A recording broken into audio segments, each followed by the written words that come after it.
Okay, just finishing.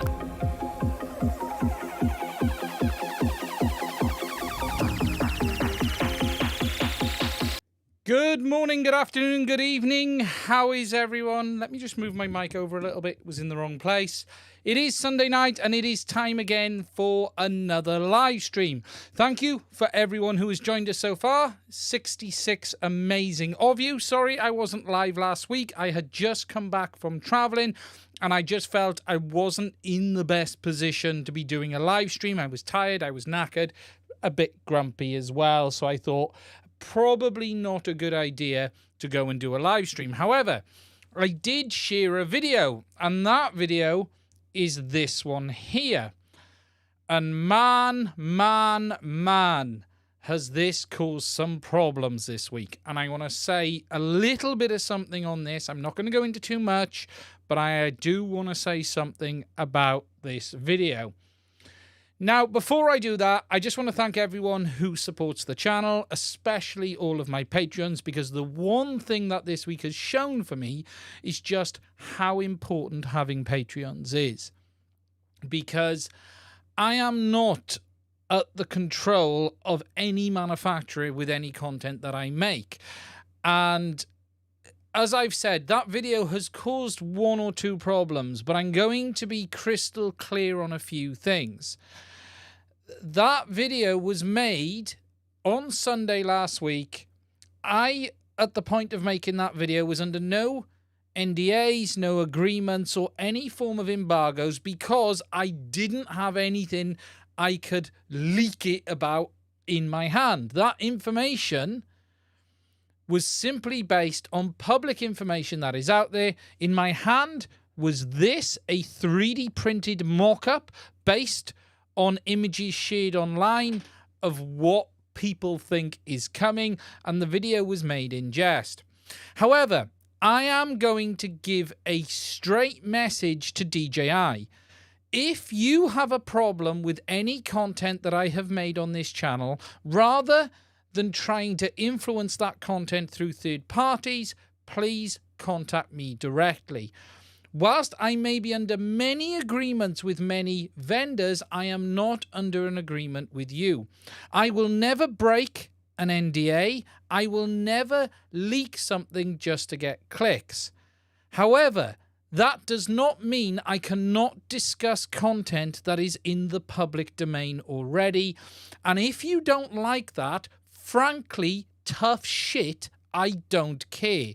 What I don't appreciate is my reputation and the assumption that I have done something and broken agreement with third-party vendors, questioning my integrity. And if you do have a problem, my email address is in every video. Come and find me. We will talk about it. But I am telling you now, I am not taking that video down. That is where I stand on this matter.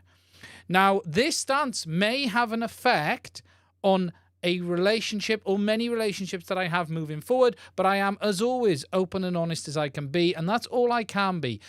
I don't blame some of the people involved, but what I do not like is my integrity being brought into question.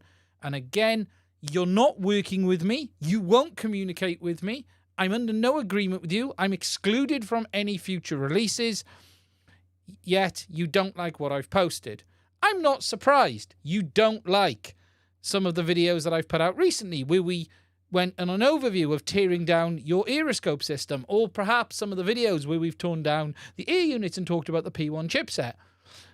But I will only share what is already in the public domain or what I am able to share without breaking any agreements. And again, I have not broken any here. Now, that is all I'm going to say on this matter. And I know you're watching because you're always watching.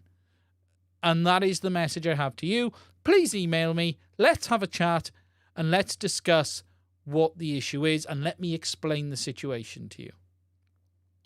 So, let me move on from that little comment that I had at the start of this stream. Tonight, we are going to talk about lots of very, very cool things. We're going to talk about these modules from RadioMaster. I've got my second video coming for that.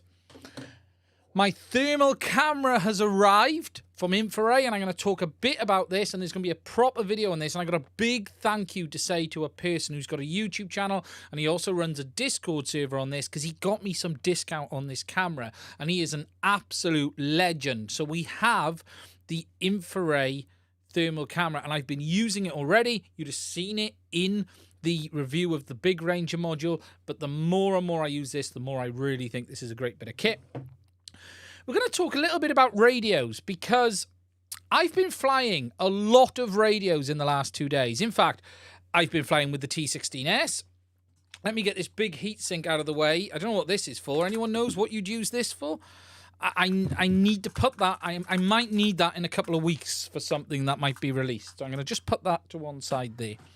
I've been flying with the T16S. I've been flying with the Mambo. So I am dragging something with me. I've been flying with the Mambo. I've been flying with the DJI remote controller, the other DJI remote controller. I've been flying with the Zorro. I've been flying with the T12. And I've come to the conclusion I like large gimbals. I like the Zorro, but I want to go back to a radio with full-size gimbals. I think the Zorro is a fantastic handset, but I want to go back to a radio with full-size gimbals. But there isn't a radio right now that is perfect for me. And I want to talk about that a little bit. And we're also going to start the show off and talk about the big news this week about HDZero and all of that stuff. Now, as always, I want to say, if you guys have got any questions, if there's anything you want to know, please do let me know in the chat. I can see everyone there. I'm not going to go through all of the names tonight. It'll take me forever. I can see there's amazing 128 of you here. Hello to everyone in the chat. We do accept super chats, and we've had one already from the amazing Sean at Geeksvana. He's paid his weekly subscription fee for getting his advert on the channel. If you don't know who Sean is, genuinely, Sean is someone I class as a friend, as well as another person in drone YouTube world, and also just a fantastic guy. If you don't know who he is, please do check out his channel. He covers a lot of serious subjects, far more serious than I do on this channel. But thank you, Sean, for the super chat. Super chats are welcome. If you want your question answered quickly, I will try and keep an eye on it, but I will always try and answer a question as well. Now, the big subject this week, and the massive one that was running around, was this. It was the pre-order launch of the HDZero goggles. Now, A little earlier in the week, we had the early beta launch. So that was an opportunity for people who had applied to get in early and beta test the goggles. And now this is the full pre-order launch for the goggles with a, production ready model. Now, I didn't say much on this originally on purpose. There looks to be, I think, 1,500 sets. I didn't want to put a video out on day one and sort of cause a lot of people to run out and pre-order who may not have been 100% on board. I wanted to let the real die-hard fans get in early, and that's why I did it. And then towards the end, I put a video out saying, hey, it's available. But the pre-order is done. $599 for the HDZero goggle with HDZero obviously built in. Does not come with antennas. Just be aware of that. If you are ordering it, you're going to need antennas. And Hugo at TrueRC is releasing some new antennas for these goggles as well, which look fantastic. They're based on these current XEs, but they're going to be specifically for the rail system on these goggles. We've got the new 1080p 90 Hz mode, and it's really good to see that they are available. Now, that $599 does not include the module bay adapter. There is no analog built into these goggles, but they can take a module bay, and it will accept that on the side, and you can put in a standard analog module. And the real cool thing about these goggles, and Carl highlights it here, look, is the fact that it has a proper deinterlacer built in rather than what you've seen on the other goggles, and it should actually make these one of the best looking analog goggles on the market, which is really, really interesting as well. But it's great to see they're not cheap, but no high-end digital FPV goggle is. OLED displays, 1080p, and it's going to be super interesting to see how they perform, and they're going to support this new 90 Hertz mode as well. Now, it is very early days on these goggles. We do not really have an indication of what they are like. You have alpha goggles in the hands of some limited number of people. I think there's 4 or 5 sets of these out there right now. They are in the early sort of alpha testers. You're then going to have the beta testers, and then you're going to have the public release. Now, people have asked, are these goggles as good as they're made out to be? Right now, we don't know. It would be wrong of me to say these are going to be amazing because I simply don't know. I have a set on order, okay? I have a set on order, and I will be reviewing them on this channel as soon as I'm able to do it. I am not strictly involved in the beta release because it would be unfair. I simply don't have the time to commit to that. And Carl saw that as well. But I have ordered, bought and paid for. I will be getting a set of these goggles, and I will be sharing with you my thoughts as soon as I do. What I will say, though, is this. I genuinely have no reason to believe Carl would do anything that we think is dodgy or bad, or say something that isn't true. I believe everything that Carl is saying here. I think Carl is one of the most genuine guys I have come across. I don't see there being anything here that would be not correct. What I will say is they have been predominantly tested by racing pilots. Some freestyle, but predominantly racing. And we don't know the effect that's had on things. I don't think it's going to have an effect. I've complained loads of times in the past, HDZeros being pushed racing. They've got a great field of view. I think they're going to be a fantastic product. We just have to wait and see, though. But I will review them as soon as they're available. If you're not sure, don't buy yet. It's that simple. Don't rush into this. There's no need. The pre-orders are gone anyway. You can't get them today. We don't know when Carl's going to open it back up. I'm really pleased to see that original batch sell out. I think that's fantastic for the HDZero project. I'm really looking forward to seeing how this looks. I'm really looking forward to seeing how HDZero looks in these goggles as well. Because, look, FPV DVR is complicated. It doesn't always reflect how nice the image is. I still say HDZero looks much better in the goggle than it does on the DVR. In fact, it looks very nice on the Scout HDs. Much better on the Scout HDs than any of the others. So I think there's a real opportunity here for HDZero to make up ground. Improved image quality isn't just about a better camera. It's not just about the video pipeline. It's how it's displayed as well. And that's the thing. So we're going to have to wait and see how that goes. I just want to say a massive thank you to Cliff Field for the 10 New Zealand dollars. That's amazing, my friend, the super chat. I really do appreciate it. So that's where we're at. It's really interesting. I'm really pleased to see how it's gone. You know, they're going to have this super low latency, but they're going to have this crazy latency, this 90 frames per second mode, 90 hertz. It's going to be really interesting as well. Really smooth. These could very well be the best overall goggle on the market today. The only downside is they're not going to be able to support DJI, although you will be able to use these with the Avatar HD module that is coming out in the near future as well. I'm going to talk about that in a minute too. But I do think they're going to be onto a winner here. I think it was something like 1,500 sets, wasn't it? Which is a lot. Was it 1,500 or 500? I'm not being funny, right? If it's 1,500, that's a lot of goggles to sell on a pre-order. Trust me, at that price. That's 500. Even 500 is a lot of goggles. That's a lot of goggles. That's 15 grand. You know, it's a lot of goggles. That's a lot of goggles. I'm not saying it's, you know, people, I think, overestimate how many goggles are sold. I think that's a really good start. I really do. So, Digital FPV, I've seen your question. I'll come back to it in a few moments once I finish this bit, mate. No problem at all. Yeah, super, super interesting. It really is. So I'm looking forward to it. I think Carl has really smashed it. Did you not say the Orcas were too small in field of view? They were for me. The field of view on these will be what was the, because they increased the field of view, 46-degree field of view. It might be smaller, obviously, in 4x3 mode, but it'll still be okay. You still got the much larger size to it. I still think it's going to be much bigger than the Orcas, much bigger than the Orcas. I think this is super, super good.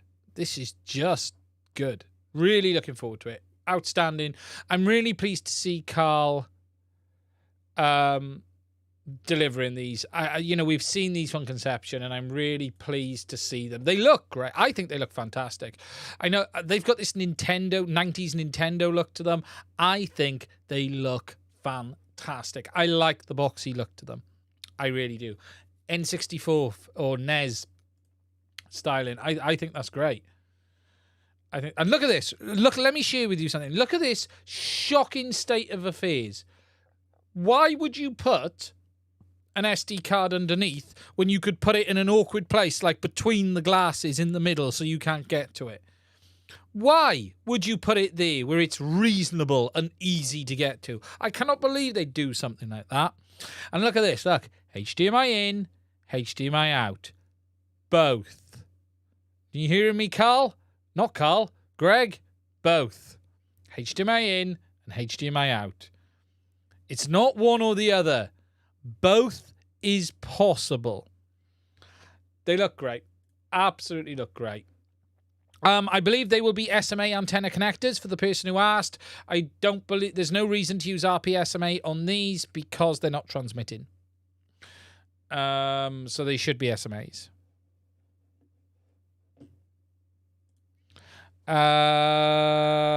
So yeah, I think this is super good news. Yes, they're not cheap, but hey, welcome to digital FPV. Hell, I'll be honest, welcome to FPV in 2022, 2023.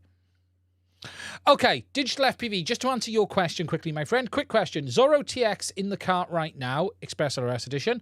Besides gimbal size, is there anything else important to know before checkout? Battery life is not great on as standard. The cells are quite small. So battery life and gimbal size. The gimbal size isn't a downer. They're just a little bit smaller.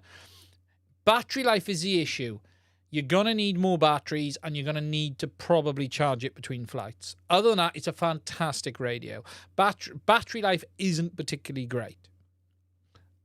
And it's got the smaller gimbals. And the smaller gimbals aren't a bad thing. They're actually decent. They're very, very good. But other than that, I think it's a great radio. As someone has said, please do give us a like.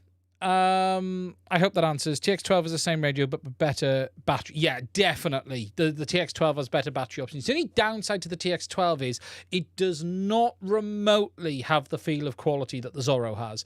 The Zorro is a much higher quality radio. The TX12 feels much cheaper. The casing, it just feels cheap. It doesn't have all the rubberized bits. It doesn't have a solid feel to it. I think the TX12 is a great radio. I got one there. It isn't as I think the Zorro is a higher quality radio than the TX12 in many ways. I really do wish.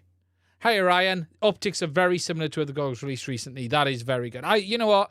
I said, I think these goggles are going to be fantastic. I genuinely do. And as I said, there is no reason to doubt Carl. He is, again, one of the most genuine people I've come across.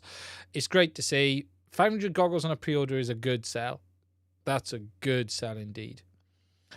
Battery life is the biggest negative on the Zorro, 100%. 100%. Now that Pyro Joe mentioned folding Mambo gimbals, I'm debating the radio again. Mike, we'll talk about that a little bit as well. Remind me later on. So, that's it. HDZero goggles, pre-orders out, sold out. We'll have... what I don't know is how much information we're going to get from sort of the beta testers. In many ways, I hope we don't get too much. What you've got to be careful of is if beta testers are sharing loads and loads of info, is it all gets a bit complicated, because what you get is info that's like early doors with bits that don't work, and then when that's fixed, you get people going and saying, oh yeah, but that doesn't work, or it doesn't have that, and you're then having to go, yeah, actually that's now fixed in that firmware, and that's now fixed in that firmware. I don't know how Carl is running the beta on this. I think it gets complicated. It's the same situation with Avatar HD. You've got all of the stuff that didn't work and now all of the stuff that does. And because they released it in such an alpha state, you've got a system where people are going, well, does this work? You know, no, but that does now. You've now got 4x3 mode, but you don't have spectator mode and stuff like that. So I hope in some ways it's better not too much info goes out until it's a bit more ready. But I don't know genuinely what the beta state is. Beta could be almost finished. The early beta could almost be finished. So it could be everything's fully functional. I know Carl said the Wi-Fi isn't quite there yet. That'll come in the future. But other than that, with the module, they're selling it without the Wi-Fi a second. But other than that, I think it's fantastic.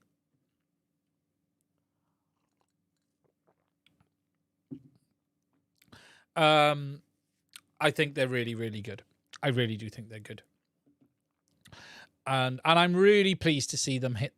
You know, it's happened. There's been a lot of talk about this. Yeah, it's a month behind, but who cares about that? The fact this is happening this year is incredible.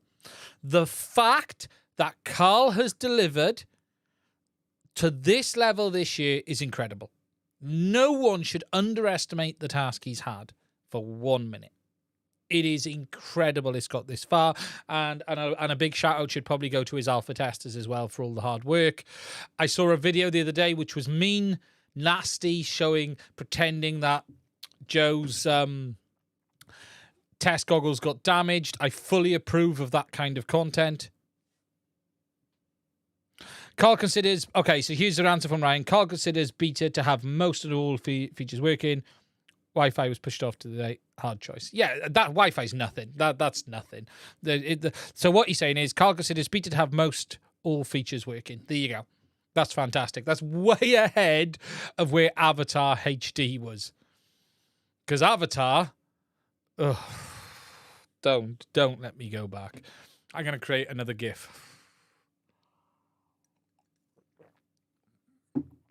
You know, that was a mess. That was a mess. But it's much better today. You know, genuinely Avatar is much, much better today. might have a problem around the corner by someone else that could be releasing something which then takes things to the next level, but we can't talk about that because I'll be in trouble again. But HDZero very much has its own world and community and path. And that's the interesting thing, right? HDZero very much has its own path to follow. You know, it's the lowest latency system, period. It's fixed latency. It can compete with the others, but it's got a very distinct set of features and a path for it. The problem now on the system that is variable latency side, you're getting competition. We've got original DJI. And I'm actually shocked. I was flying the original DJI system yesterday, and compared to the Avata, I was shocked how much blocking and image issues there was. I can tell you now, 03 on the Avata is astonishingly ahead of where the current DJI FPV system is. If you haven't flown an Avata, I strongly suggest you try it. That 03 system is just in another league to what they had before, and it is a big step ahead of Avatar HD. Now, Avatar HD, I think, is very close to DJI, and in some ways, their original system a little bit better. In some ways, but it don't get near the Avata. That drone, that 03 in the Avata, is just on another level with penetration. And I tell you what I really noticed it was I was flying around the back of some bushes with the DJI system at, I'm not going to say the power level, but let's just say max. And I went behind the bushes and it was breaking up instantly. I went round with the Avata and it was just, I had the odd stutter and it was just perfect. It was just astonishingly perfect. It looks fantastic. It really does. And if somehow we were going to see the Avata type of FPV system in a standalone package, perhaps, I don't know if that is something that is possible. It's going to push things on again, and I'm not going to say it's perfect, but it's a big step ahead. There's no question about that. But yeah, so I'm really looking forward to the HDZero. And Ryan just said something. New resolution modes like 1080p 30 and 540 60 will not be ready for beta, though. I know a lot of people are asking about that. Okay, so just to be clear, the new resolution modes like 1080p 30 and 540 60 will not be ready for beta. Okay, that's just clear.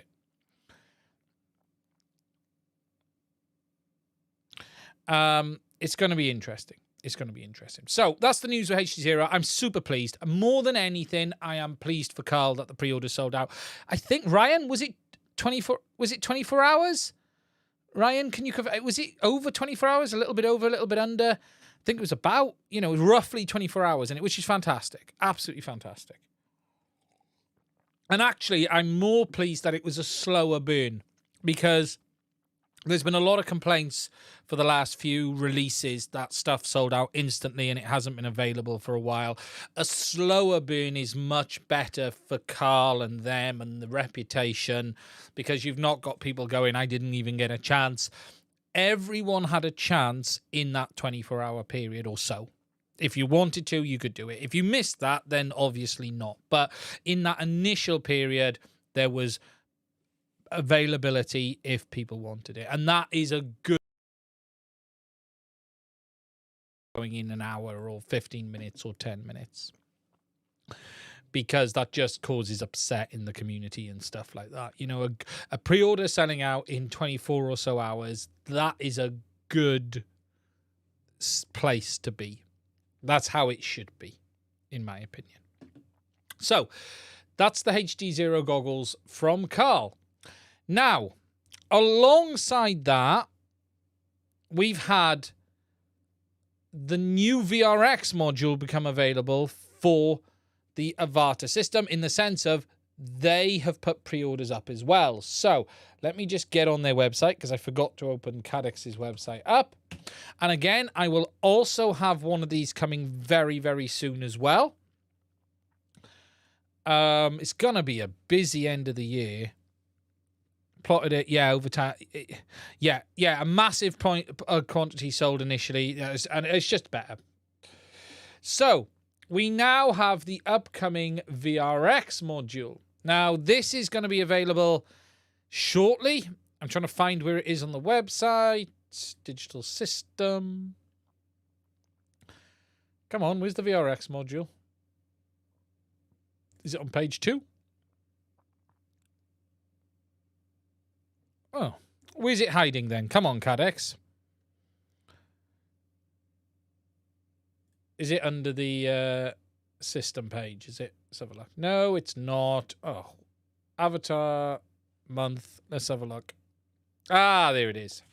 So, the VRX module is going to be available for $199, or $189 in fact, directly from them with the Whoop VTX, which is incredible. This deal ain't going to last forever, okay? Don't think this is standard pricing because it isn't. I can promise you that. So we have the new VRX module. It is in production as we speak. I have spoke to Cadex about this. I was aware of it coming. I sort of knew when all of this was going to land. I was told in advance. It's really good to see. These are renderings, but they have shared some proper images as well. In fact, they shared with me some pre-images before they shared them out on the website. But I didn't get a chance to post them because I was in France. But you've got the 4 antennas. It is going to be interesting, and here's the interesting bit. What is an unknown with this is what the latency effect is going to be of having a variable latency system over HDMI. So, up until now, the only digital FPV system we've had on a module is HDZero. HDZero has the lowest latency, so even with the additional latency of the HDMI output, the frame buffer in the goggles, and the display, it is still being the lowest latency system. You've got like 1 frame of latency potentially in the goggle or the HDMI, and then you've got the system latency, which we know with HDZero is almost instant, 3 milliseconds. So the latency of HDZero is very, very low, and it was able to somewhat mask the latency of the HDMI side of things. Yes, there were some issues with that in the sense of there's some stuttering as the HDMI has to catch up at times, but overall, it really did mask it. What is unclear is what the latency effect of a variable FPV system is going to be, because the system is already roughly 28 milliseconds, and you may be adding potentially 1 more frame of latency or up to 1 more frame of latency on top of that. So this could push it into the 40 to 60 millisecond territory. So we need to see what it is like. And people haven't really discussed this yet, but it is something I've been thinking about, and I need to see it. Now, to be clear, this isn't a fault of Cadex or the Avatar system. This will simply be the nature of pumping this over HDMI into the goggles, because some goggles will have a frame buffer which adds 1 frame of latency because of the way it displays. Some goggles have slower display, some goggles have faster displays. You're going to get a highly variable result depending on what goggle you're using. It also isn't clear on this, and this is something else, that what goggles are going to accept the 90 or 100 frames a second input over HDMI.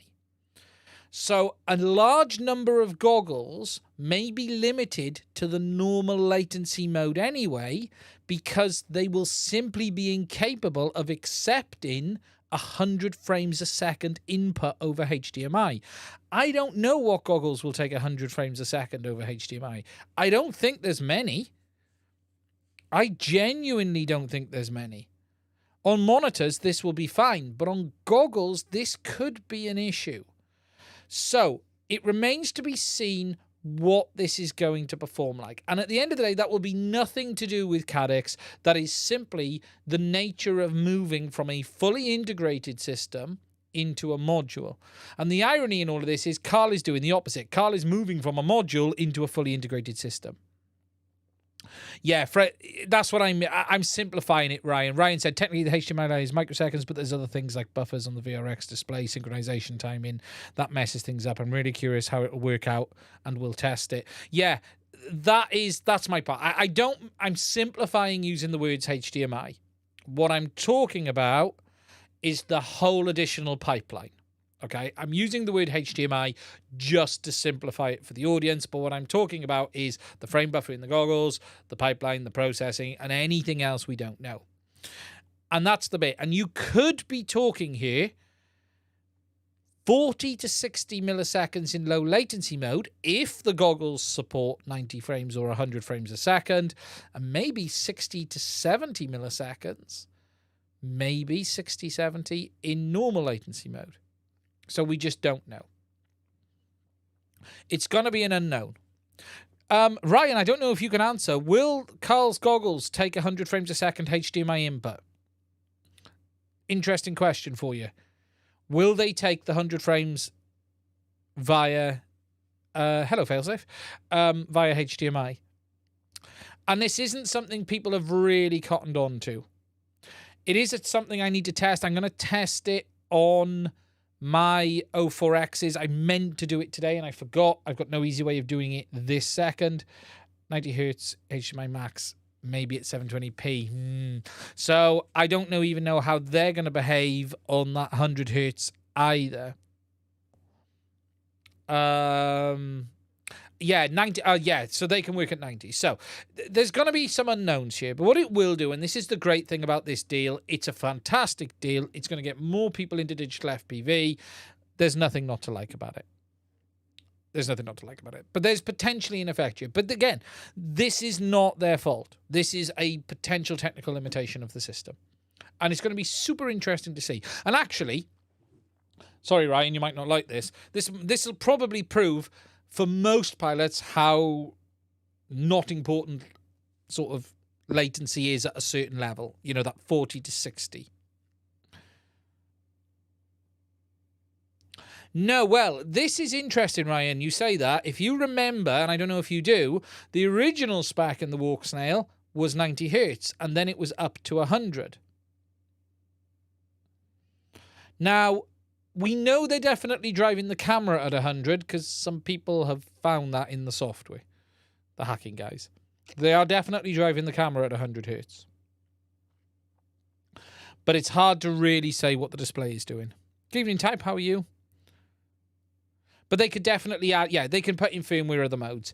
But then you're gonna have the option to doing other things. You're definitely gonna have the option of that. You really are. They're driven at 100. There's Junus, the man who knows. So it is super interesting. And the irony is we've got HDZeros moving from a module to a goggle, and we've got Walksnail who are moving from a goggle to a module. I have to say, I do like the Walksnail goggles. They're very, very good. The Walksnail goggle is almost perfect for me.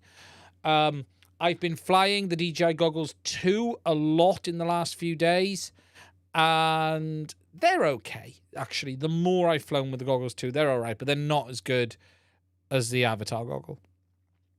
And yes, they still fog up like hell. So that's the big news on those 2. That's the cool things on that. If you guys have got any questions, please do let me know in the chat. I will try and answer them now. I'm just reading across. Code HDZero VRX. They'll work. There may be some tweaks in the early days, but they will work. Good evening, Peppermint. How are you? What's up, Almac FPV? I hope you're well. Right, I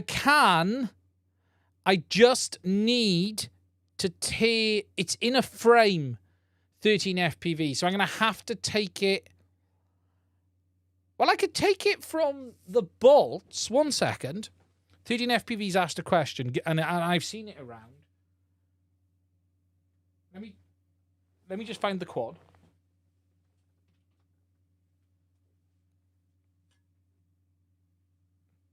I'm going to have to remove bolts to do it. I didn't put 2 in.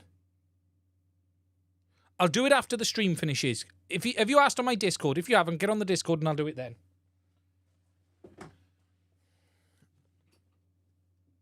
So, Mike Bergman, thank you for the $20 super chat. Flew my Walksnail for the first time this weekend. Bought it when it was first released, but waited to install after seeing the problems. Guys, having it. I'm not going to lie, it was impressed how good it looks.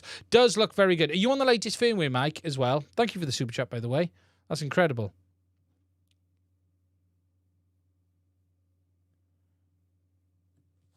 Yeah, and it depends the pilot, you know. It's really interesting. It's good. Look, it's a good time.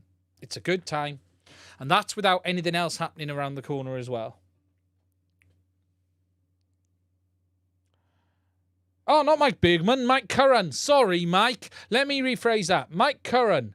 Flew my Walksnail for the first time today. Sorry, I read the message wrong. Sorry, Mike. I do apologise for that.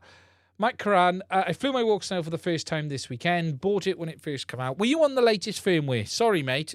I'd be interested to know if you were. Yeah, you were. There you go. It's much better. Much, much better. It also is much better, depending on what your light level is like, is drop the EV up to 0.7. There's no 0.5. Makes a big difference. The image quality, the light level improves a lot. If you're finding it a bit dark, just drop the EV up a little bit. It makes a big, big difference. Makes a big, big difference. Okay. If you've got any questions, please do put them in the chat. I'll try and answer them. Please do give the stream a like if you're here as well.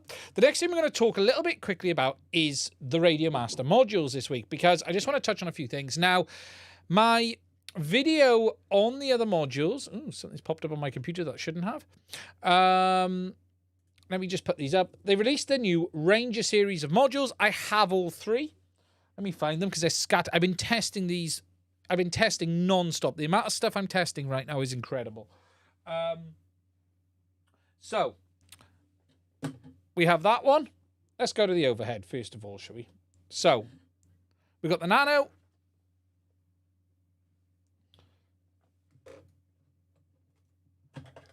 We've got the Micro.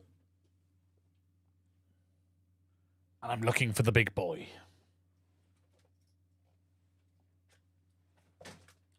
And then we've got the Ranger, the big one. Now, my full review of the other 2 modules is coming up in the next couple of days. But just something really is, this module, as Wes Varty, and Wes Varty, you held out on me, my friend. You little sod, you. Wes is a very, very good guy. If you don't know who he is one of the main devs of the ELRS team. And he was helping me with some things on pre-release because of firmware, obviously, because it's a pre-release product and it needs firmware. He didn't tell me about the 2-watt mod. He kept that to himself. Didn't say a word about that. And then goes and publishes a video going, oh, by the way, they got this new module. And look at this hack. It can go to 2 watts. And I was like, you git. I'll remember that, Mr. Varty. I will remember that, Mr. Varty. Don't you worry. The sod. Not a word. Not a word. He's a good guy. I wouldn't have had my video finished if it wasn't for Wes, because he helped me with the firmware and stuff. But I can promise you now, he held out on me. Shocking. Shocking behaviour. So, we got the 3 modules. Now, my first video concentrated on the big Ranger. The video that's going to go live tomorrow will be concentrating on the other 2. Just a couple of things. These 2 can only do 1 watt. Whatever you want, they can only do 1 watt max.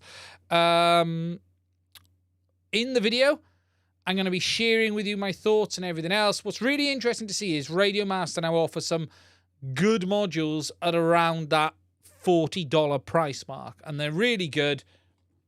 Build quality is excellent. And they actually handled their thermal, the internal thermals, really, really good. And I'll show you something on this because I actually have tested these modules with the new thermal camera. And you can see here how each of the modules actually handles the heat. But they don't get particularly hot. They don't get particularly hot at all, and I show this in the review. You can see some temperature there, but there's really nothing crazy at all. Absolutely fine. What's really interesting, actually, is when you look at the heat. Now, look at the heat the Zero creates. That's the Zero there with the Nano on. And I had that on battery power just to keep it going. But yeah, you can see that they actually handle the thermal side of things really, really well. They really do.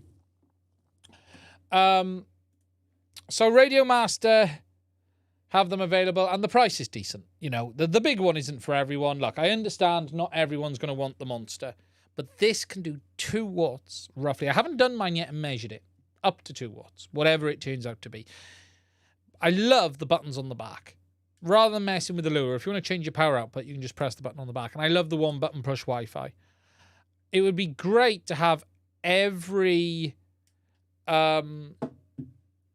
module have like 2 programmable buttons. That would be fantastic. You could have one for entering Wi-Fi quickly, so you don't have to go into the lure, and then one for you know, changing the power output or something like that. Basically a crossfire replacement. Yeah, it's a good module.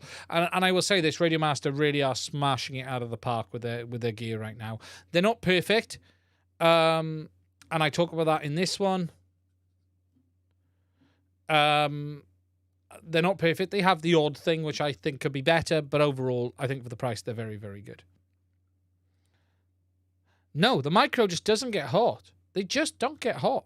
They don't get hot. And look, you've got to take into account a lot of the heat on modules is actually power regulation, not the RF side of things. The RF side of things really isn't what generates a lot of the heat. It's actually the power regulation on board. So if they get the power regulation right, the module's performance is going to be much, much better. It's that simple. So it's not just about the RF. It's about power. And that's it. And I think RadioMaster have done a great job on these. Switching regulators everywhere. 2 watt legal, no chance. But no, really good to see. So they are available and they're going to be out there. Now, as I've shared, my thermal camera has arrived. And I'm going to go to the overhead for this. Now, I want to say a big thank you, first of all, and I'm going to just do this in the background before we have a look. I need to get a message up, and I need to find his YouTube channel, and I will be posting more about this when I do my full review on this product, because I will be doing my full review. He is not related to Enquiries. He's not, you know, part of the company as I understand it. But this gentleman here, who is Clean and Box, he runs a Discord server, and he's covered a lot of the thermal cameras. He's only got 676 subscribers. If you're interested in thermal and you're interested in this camera, please check out his YouTube channel. But also, I'll put a link to this Judas. We'll put a link to his Discord server as well in the chat and stuff later. But he has a Discord server, and he gets you some discount on the cameras. Not always, but he does have the ability to get some discount on the cameras. And he was amazing. And I just want to say a massive thank you from me.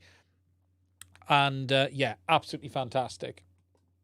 So if you don't know what the Enquiries is, not Judas. The Enquiries is a smartphone infrared camera. Now, this model, and I just need to check the specs.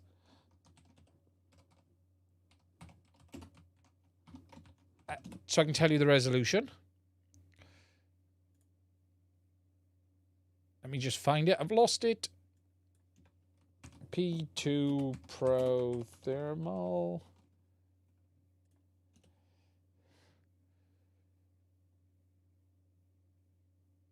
There we go. Sorry, here it is. So the specification on the P2 Pro is 256 by 192 resolution at 25 Hertz. So, full metal body, temperature range. I went for the Pro model because it has a better temperature range. How did I find this brand? It was recommended through someone to me on a chat. And this is the company that actually makes the thermal sensors in them. They're a company in China that actually makes the sensors. So I ordered it, and I also ordered it with the additional macro lens. Okay? Now, the reason you want the macro lens is when you're doing component work, and I'm going to show you in a minute, it allows you to get really nice up close and look at very small SMD components. For normal thermal work, you don't need the macro lens, but you need the macro lens for that. Now, it's USB-C. It's a thermal imager. It's got decent resolution. I'm just going to connect it to my tablet because I've got it on this. Now, I'll be honest, on this tablet, it doesn't work great. It does require quite a bit of power, and this tablet, it jerks around a little bit on this. Even on my other phone, which is flat, unfortunately I can't show you that at this time, it does sort of stutter every now and again. It's 25 hertz, but it seems to be 25 hertz with a stop. But just to show you this, we'll wait for it to kick in, and you can now see that on the, I don't know how easy you guys can see that on the display, but let me find something. What I'm going to do is we've got a flight controller here. So what I'm going to do is just put that there, and I'm going to power that up. So I'm going to get it where I want it a minute. I know this is not easy for you guys to see. There it is. So there's the flight controller, and then you can see it beginning to warm up there.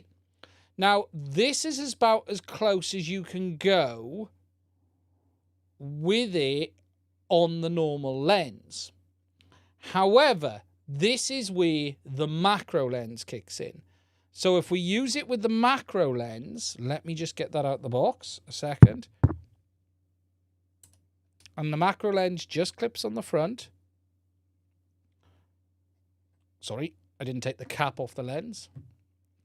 It's okay. It's not great on this tablet. On my other phone, unfortunately, which is not here, it's much better. Now, what we're going to do is find the board, and with the macro lens, let me just get this on camera so you guys can see it. Right, so now, here, this is the problem on the tablet. Did you see it? I'm just going to do one thing, 1 second.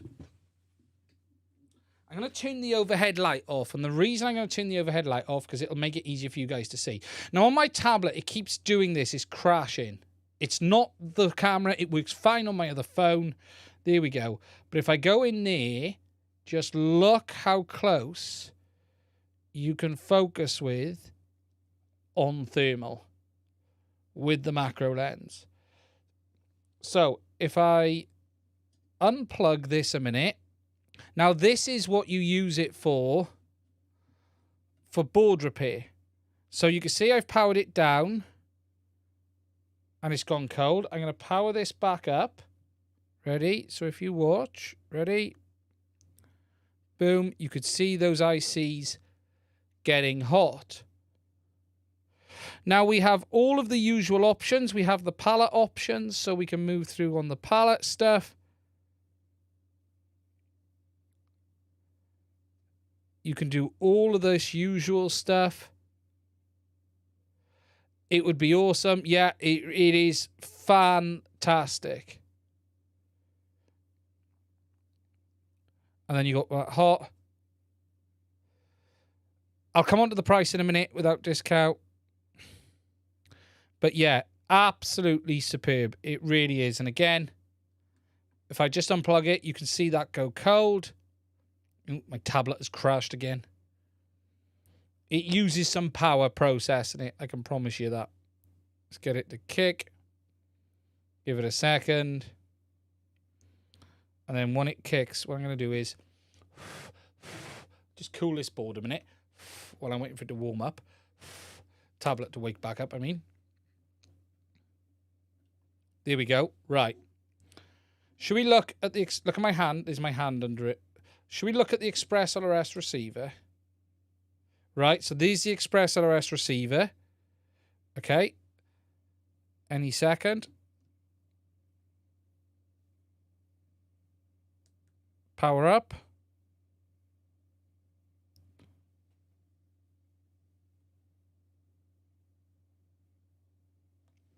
That's interesting. Oh, it's not on.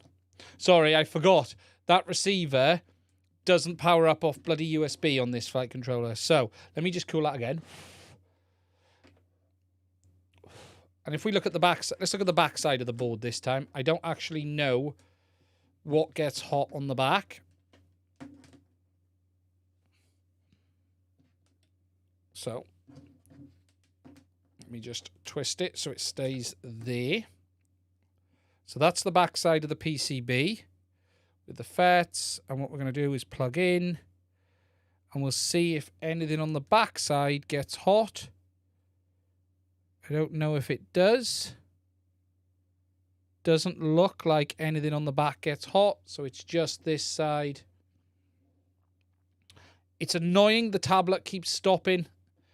But it is very, very cool. Very, very cool indeed. We'll let that power down and we'll do one more test. But yeah, so you can see what it's like on components. You can see what it's like on everything. On my Android, my newer Android smartphone, it's fantastic. It's just perfect. So here we go. Ready? So if we're looking for the short, power it up, power on, boom, there it is. You can see that that IC has come on and got hot instantly. So it's that. So let me turn the lighting back on. So, some questions. Can it be used on a PC? At the moment, no. However, there is a gentleman that makes third-party app that supports some of Enquiries cameras. He hasn't got support for this camera at this time. He needs one to program it. I don't know if he's going to go out and buy one. Some people offered to lend him one, but he didn't really want that. But there may be a PC app in the future. At the moment, it's Android only. That's what it is. But it's a really, really good bit of kit. Now, someone asked about the price. It's available on AliExpress. Now, the P2 Pro, let's just check. The Pro version has higher resolution. So if we go to AliExpress, and that's where mine came from. Not that. P2 Pro infrared.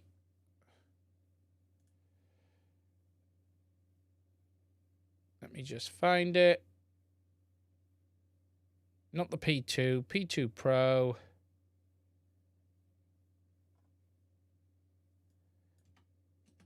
The Pro model has better. There you go. Believe it or not, it can be. It was something like $200 for the camera, but it's like another $50 if you want the lens, I think. Where is it with the lens? If you want it with the additional lens, it's more money. I can't see it there. I think it was like $250 all in. And it's fantastic. It really, really is. It really is. I'm really, really impressed. I really am. Now, I'm going to review it. I'm going to use it. I'm going to review it over time. And then I'll be sharing more info with you guys on it. But as a thermal camera for using on the bench, I'm going to be using it in content. It's just really cool. Really, really cool. The gentleman with the other cameras, the person to find is this. No. Let me find him. I've lost him. Did I overwrite it? No. No. Was it that page? No. Was it that page? Might have been. Let me just go back. 2 seconds. Let me just find it. I've got it on something I can't show you. Clean Unbox is his channel's name. And I'll put a link to it in the description. And I don't know if he has a link to his Discord server in his videos. If he does, you want to join it,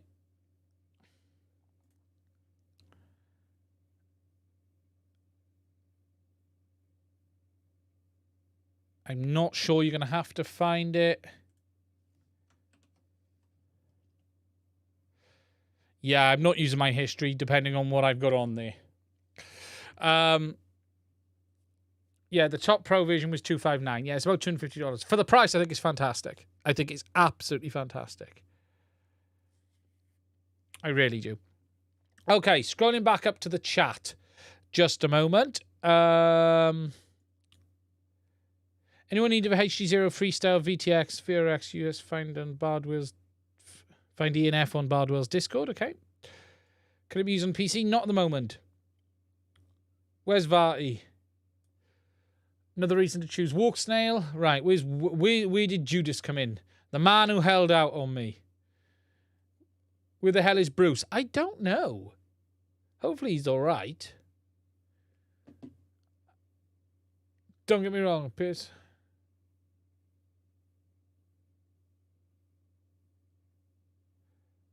Long range, yeah, image quality over lower latency for long range. I get it.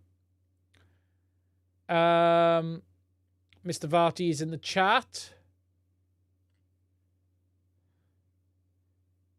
It is. It's a great deal for the infrared. And if you're doing any electronic work on the bench, it's going to be a must. And we're going to be using that in the future on the channel as well. It really, really is. It really is a handy bit of kit.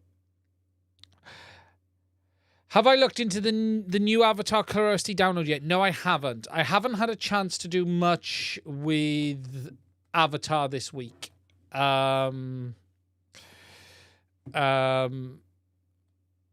Yes, that's really all I can say on that. Where's the off button?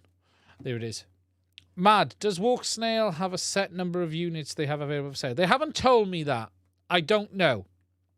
They haven't said. But I wouldn't... The price is going to go up. What the module is going to end up at, I don't know. But I wouldn't expect that deal with the VTX to be around too long. I really wouldn't.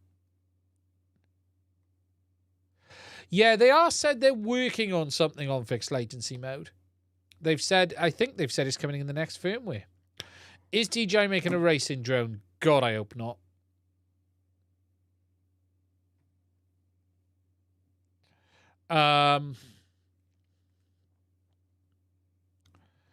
Betaflight is doing a lot of good stuff at the moment. Betaflight is, for those who don't know, Betaflight is finally, and I don't mean that in a negative way, because I know my relationship with the Betaflight dev team is probably lower than the relationship I have with DJI. However, they are working on GPS rescue. There is a huge amount of work gone into GPS rescue in the new firmware. They're working on it. If you haven't seen, the pull requests are there for it. I didn't prep this, actually. Betaflight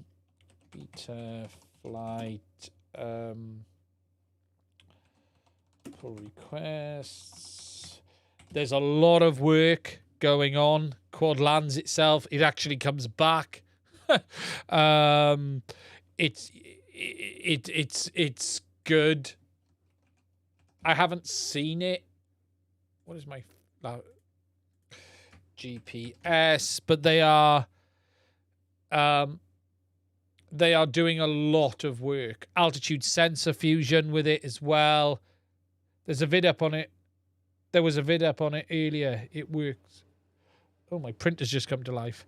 Why did this take so long? Yeah, and look.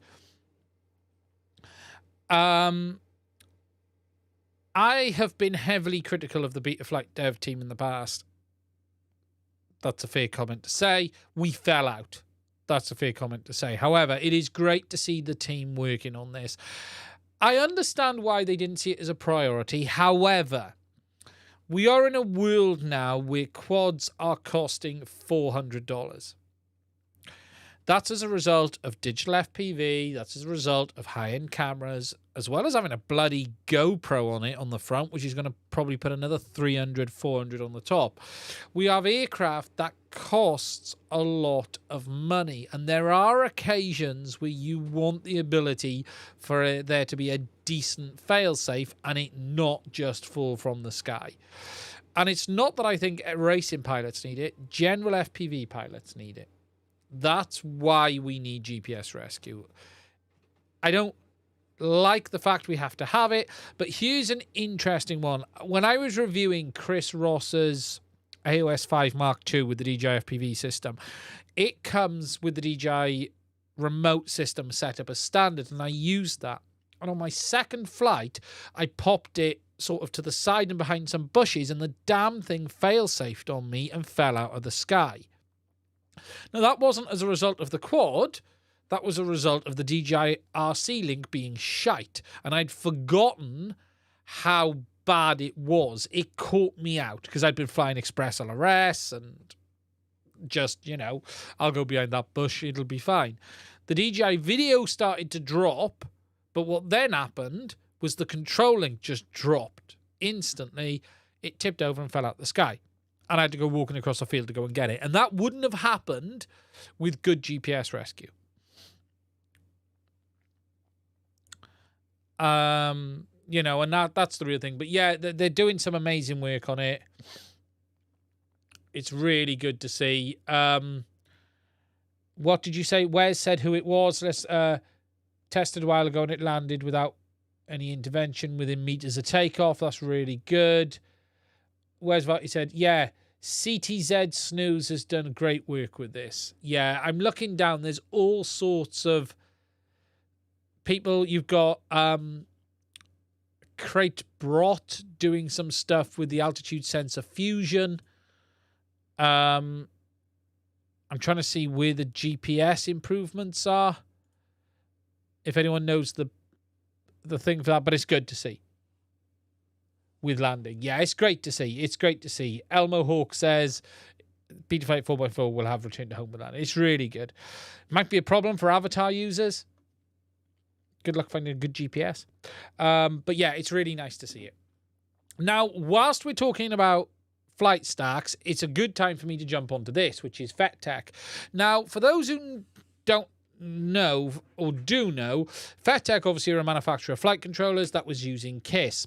They've recently released their new in-house flight control software called Alpha, which works on all of their new hardware because they've moved on from Kiss. Complete rewrite, they've moved on to that.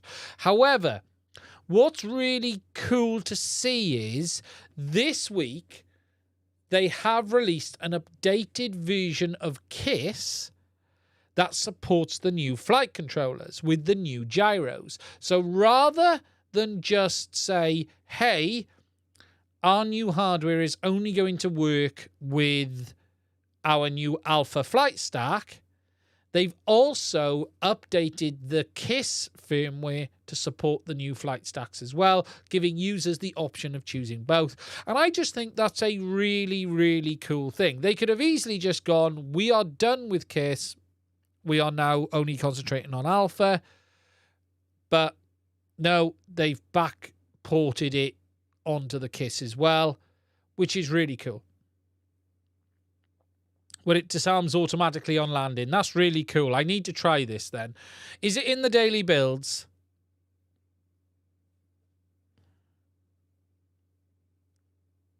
They've even added BL Heli pass-through for both firmwares as well. Yes. So I think that's really good to see. I really do. iNav isn't necessarily bad. Do you know what? I always have pain with an iNav build, and I don't know why. And that's genuinely, I always have problems with an iNav build. I'll be honest, Betaflight 4.3 just changed Betaflight for me. Put it on, move the sliders up a little bit, it feels fine. Boom, that'll do.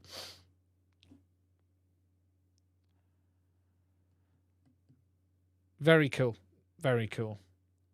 Do we know when Betaflight 4.4 is coming out? Obviously, I am guessing, and you guys can correct me if I'm wrong, that the new GPS functionality is in the current daily builds or the, you know what I mean, the master daily builds. I've never built off the daily builds for Betaflight, so I'd have to go and I'm guessing Joshua Bardwell has a video on how to build Betaflight off a daily build. I've never done it. I've always ran, because under the configurator, I'm guessing that's just going to give you a beta, or if there's a beta, can you do it from the configurator? Flash a daily? I call it a daily, but whatever is master right now. I'm guessing the GPS performance is in that. It's not something I've ever done. CAC builds, someone says. Matthew Clark.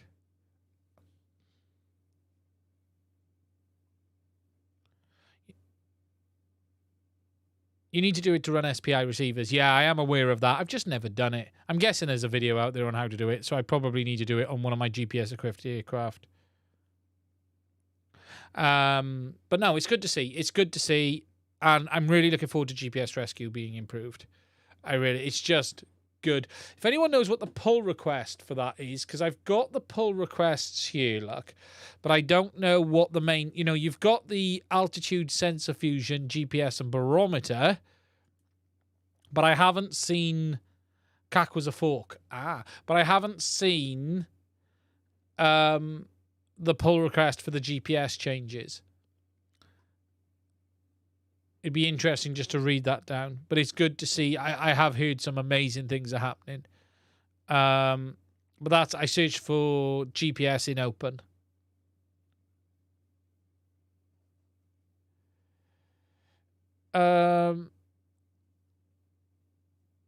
But yeah, it's good to see. It's good to see.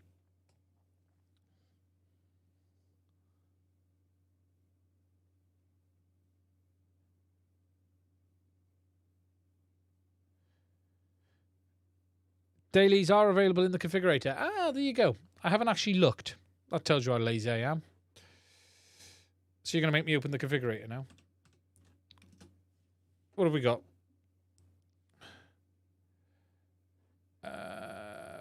Firmware flash error. I didn't know. Show unstable releases.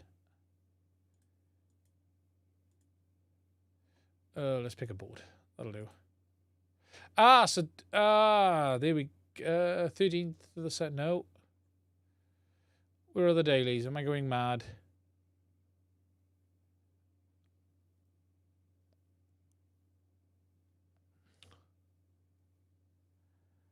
I wonder, this could be an old one. Do you have development in that drop down? Probably expert mode. There you go. There we go. Found it. There you go. Sorted. Enable the geek mode switch. Yeah, for some reason it was turned off. It always turns itself off for me. I don't know why. But you want the 2.10.19 configurator. Okay, I'll have a play with it. I haven't looked at it. Yeah, it's just been sketchy. Haha, geek mode switch. So, okay, so that is where we're at on the flat software. Now, I have a set of DJI V2 goggles coming this week because I no longer have a set of V2s. And I need a set of V2s, so I have a set of V2s coming this week. I bought them used on eBay for a reasonable price. Let's hope I haven't got ripped off. This could end badly. Yes, I know. Wes, when is the new version of ExpressLRS due to land? When is it out for these modules? When is the public update? And then I'm going to talk about radios. WTOFS for the win, absolutely. Days. Oh, cool. So that's soon. That's really good. Good evening, Kmart FPV. How are you doing? The guys at ExpressLRS really have smashed it at the park. They really have. The work they're doing is just incredible. It really, really is. Now, the last thing I want to touch on a little bit is radios, because I've flown a lot of radios in the last few days and I'm not really happy with any of them. I need the perfect radio for me. And the perfect radio for me is a Mambo that takes AG01 gimbals, has Express ELRS, and yeah, that's it. I want a Mambo with AG01s and Express ELRS. That, for me, would be the perfect radio. Now, if you haven't seen, there are some new gimbals available for the Mambo. Now, Pyrodrone has made these. I know Trappy's been... I don't really care about HDZero. Now, what I mean on this is this.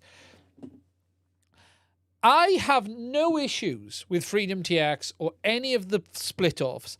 I barely touch the menu system on the radio, right?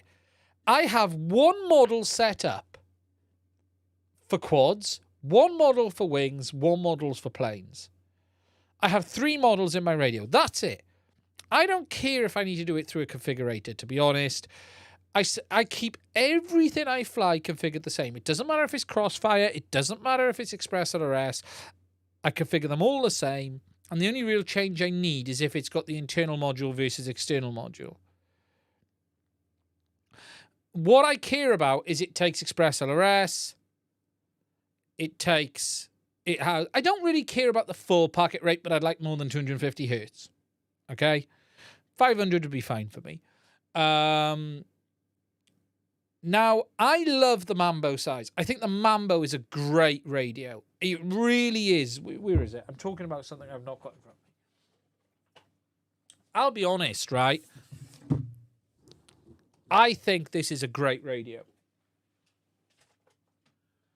Size-wise, it's perfect. The gimbals aren't great, but they're okay. But I'd like to upgrade them. They have better ones, but also... Pyrodrone have now released some CNC gimbals for this radio. Pele, yeah, I try to look after my gear. I just leave it on. I never touch this. I got the Lua script installed. Yeah, I don't like the top buttons. That button is crap. I was going to replace that with a flick on and off arm switch, but I just never got round to doing it, and I stopped using it for the Zorro. But I think this is a nice radio. I think it's a good radio. The switches are decent. It's got more switches than I want. I'll be honest, I would happily lose those 2 switches on this radio. I would take them out. I don't need them. I don't need them. I want arming. I want beeper, turtle mode, acro mode, self-level, and return to home if there's a problem, if I had GPS. That's all I want on a radio. And then shoulder button to read out the telemetry. That's it. Those 2 can go. That's it. I don't need them. I don't really need the pots. I do have them set for some expo, but I don't really need them. That's what I want. I don't want any of this shit. All this can go. Don't want any of that. That's what I want from a radio. Now, size-wise for me, this radio is perfect. The other radio that is perfect for me is the DJI radio.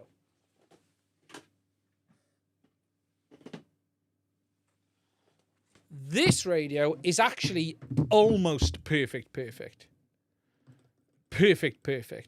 for my hand sizes. I find this absolutely spot on. But I also find it comfortable. My fingers sit on the back like that. There's no buttons there to get in the way. There's anything like that. I can hit my arm and disarm there. Size-wise, it's there. Those switches suck. Yeah, I know that, but that can be changed. I'm not kidding about that. Size-wise, the radio is about right. Now, I did fall in love with the Zorro, and I really like the Zorro. I really like the Zorro, but the more I've flown on full-size gimbals, I like full-size gimbals again. Now, this radio is bloody fantastic, but it's too big. I just don't need a radio this big. I just don't need a radio this big. I have a TX12 Mark II here.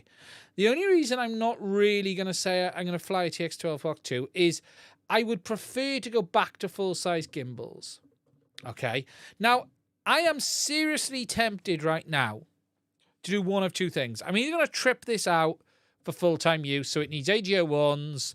I'm going to remove those two switches, those two switches, those two go, and blanks, put blank, 3D print some blanks. And I think I'd be okay. But I find this radio huge. I don't find it comfortable.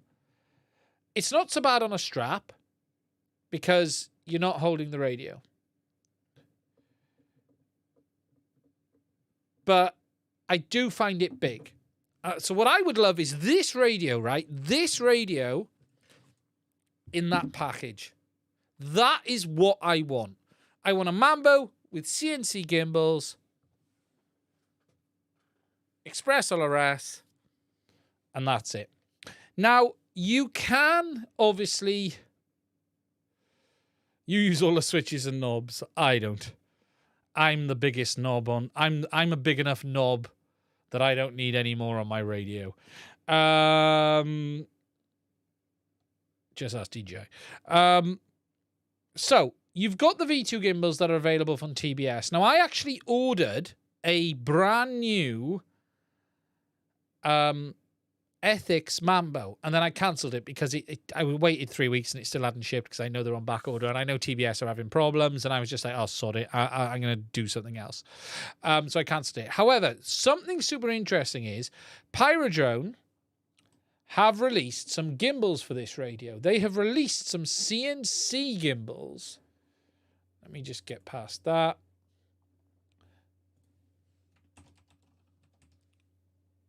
For this radio, CNC gimbal. Let's see if we can find them on their website. Well, they've got the radio. No, that's the RadioMaster ones.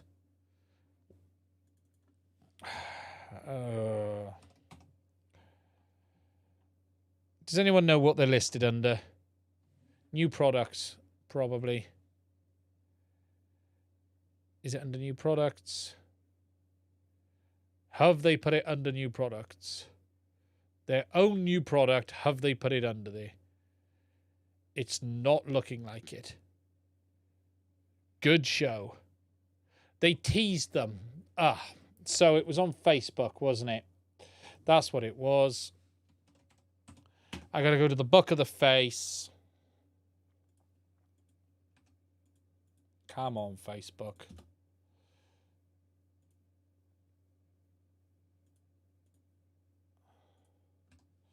Pyro drone posts. Where are they? There we go. Sorry, found it. So they're finally very happy to show CNC gimbals for the Tango 2 and the Mambo. So they are going to be available. But you've still got the same inherent problems. They're foldable, which is nice.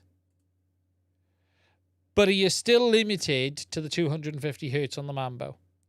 But I am tempted on them. I am seriously tempted on them. Isn't it funny how their packaging looks identical to RadioMaster's? Funny that. Anyone ever thought of that? I wonder who's actually making these gimbals. Absolutely identical. Thank you, Gandalf FPV. But they do look good. So they're going to be available. They're going to have them. But you're still limited to 250 hertz on the Mambo. I would love... Spoon. Just funny, isn't it? How that packaging looks exactly the same. Has anyone else not noticed that? Just saying.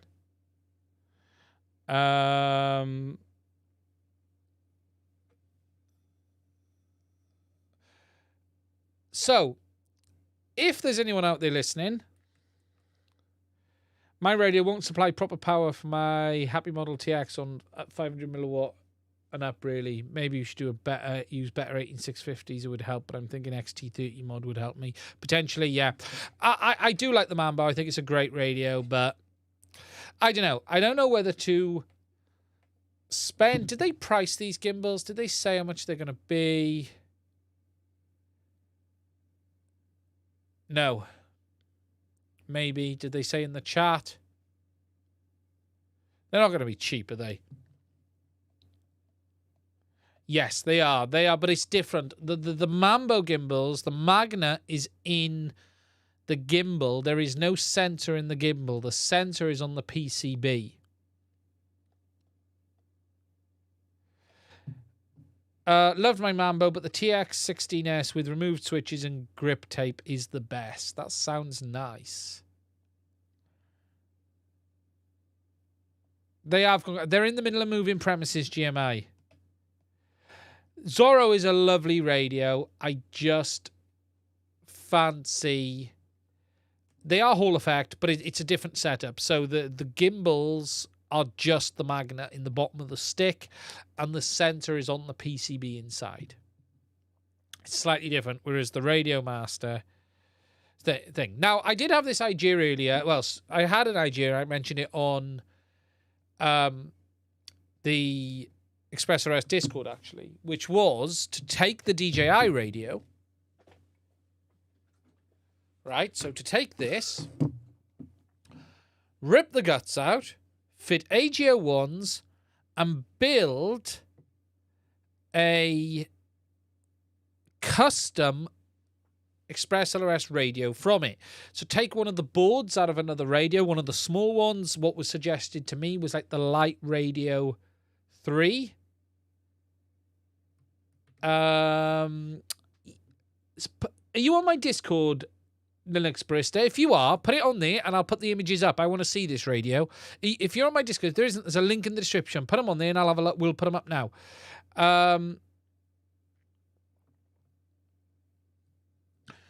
I'm tempted to, as I say, completely gut this, put in AGO1s, strip an ExpressLRS radio out, put that guts in there with a small... I don't care about the size of the display. I'll use one of those tiny little OLED ones. I'll 3D print a bracket to make it there and build my radio.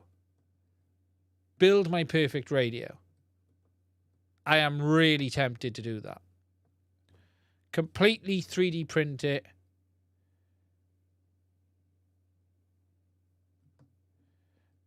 And do it that way. Because this size is perfect. This size is perfect for me. But we're going to have to see. The downside is, if I could put AGO1s in this, I'd do it there. Now, let me just find this a minute. We've had some images shared.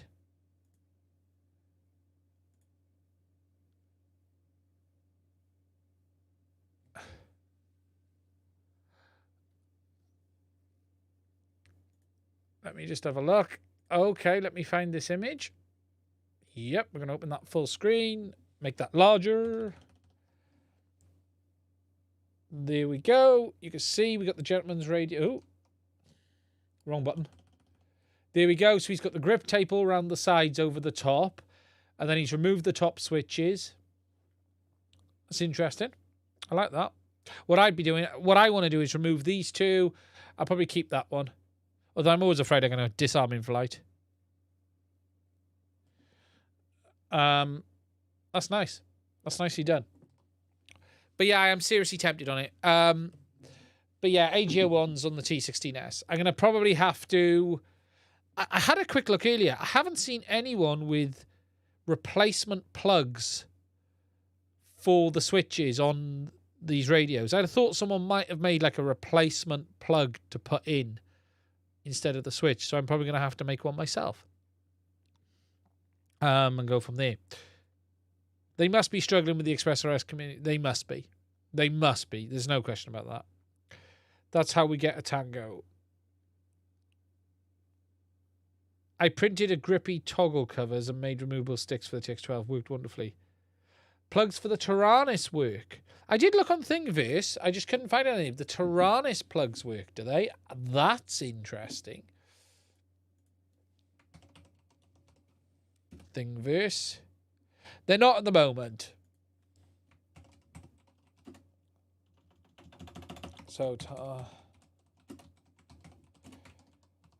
Taranis switch plug, is it?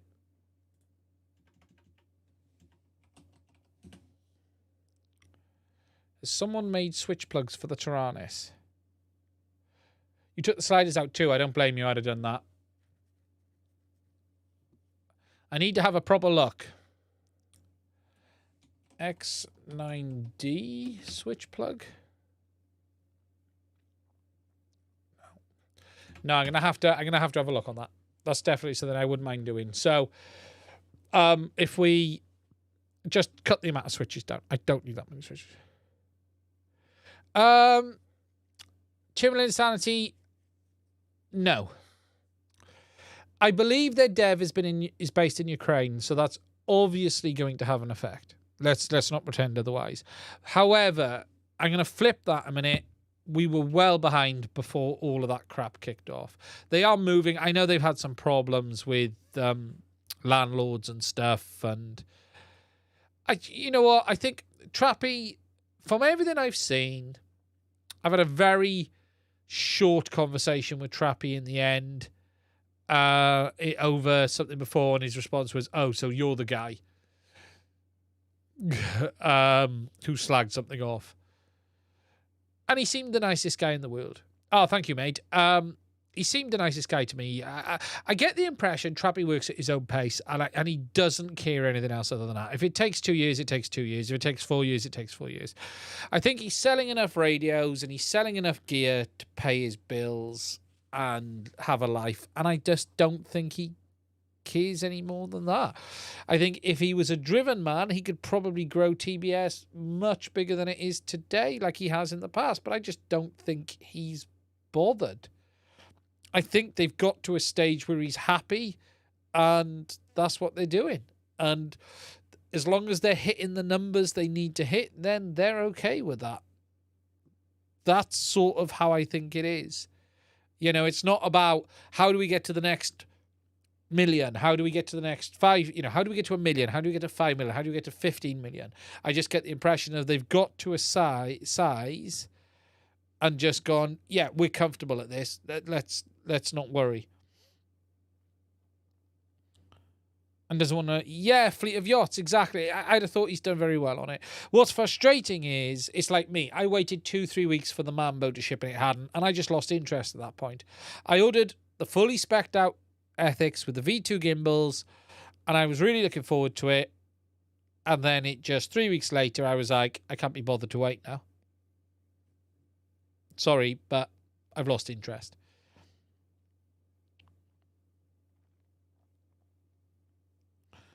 I think that's the risk, but I don't think he cares about that. But no, genuinely, I don't know Trappy. We've had a few messages. It started with, oh, so you're the guy, and we had a few chats back and forth, and he seems a nice guy.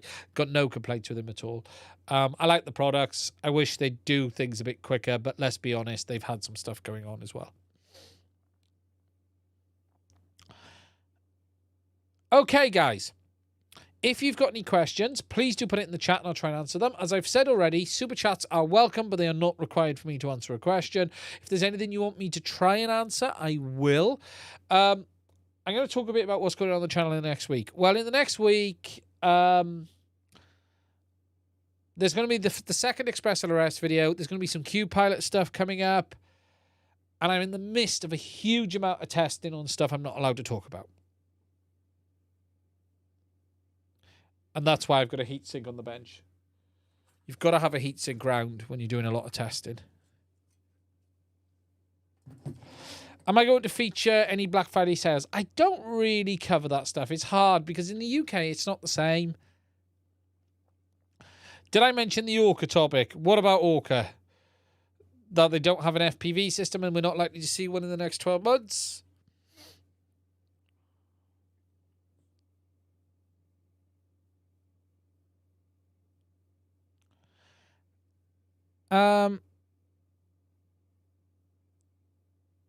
RadioMaster Ranger, some things more about the module that's not more expensive one.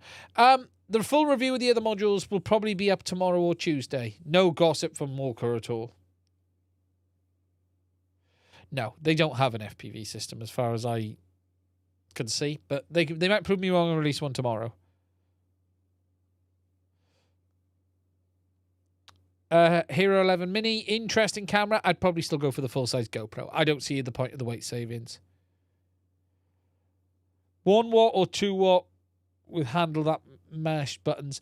I think 1 watt is enough for 90% of people. They have a very nice glass display cabinet, though, Bruce says. It's nice to see you, Bruce. I hope you're well. He is right. They have a very nice glass display cabinet.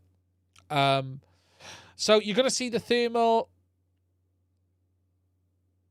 Hero 11 without a battery weighs less than 11 Mini. Exactly, failsafe. Exactly. I do not see the point of the 11 Mini. All of the downsides. What's the upside? Tell me what the upside is. And I don't think I tell you something. I have not seen many people with the DJI Action 3. Not seeing that at all. There's the aerodynamics. What about a Mini without a battery, though? Yeah, but how much is it going to save? You've got to carve a Mini up to not have a battery. You've got to ruin your warranty to gain what?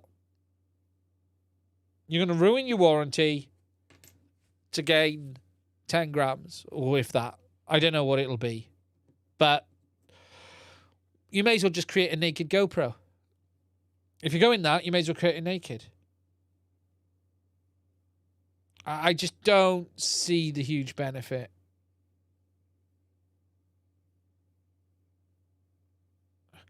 You could do the Caddx Walnut. That's not as good.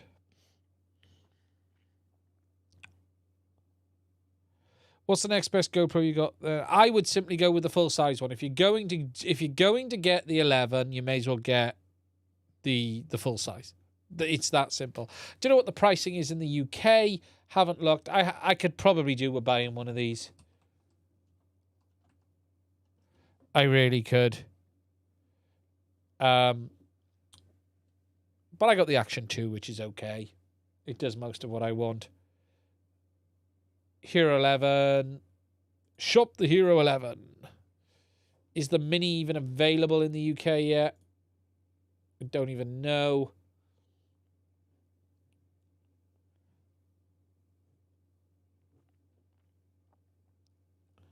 $349.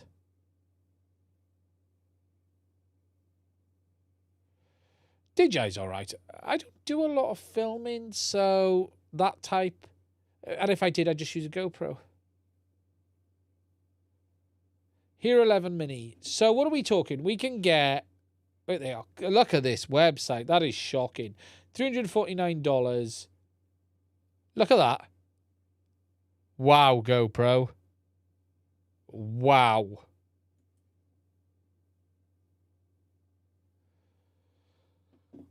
$299. She's saving $50. I think I'd rather spend the 50 quid. £50, sorry.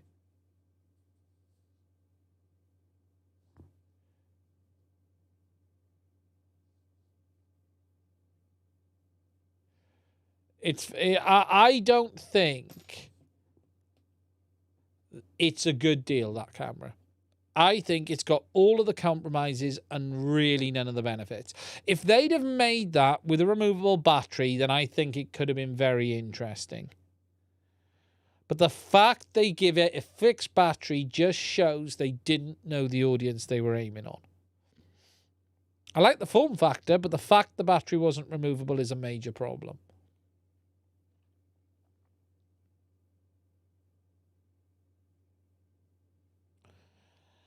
Yeah, but you could protect against some of that.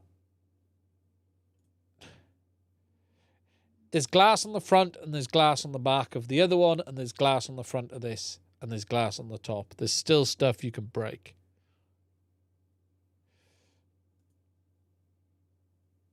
I think the biggest mistake is the non-removable battery.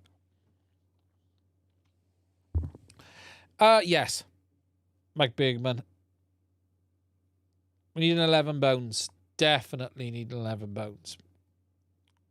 I just think they've just it's a weird choice, the 11 Mini. It's a really weird choice. The fact that they fixed the battery is just strange.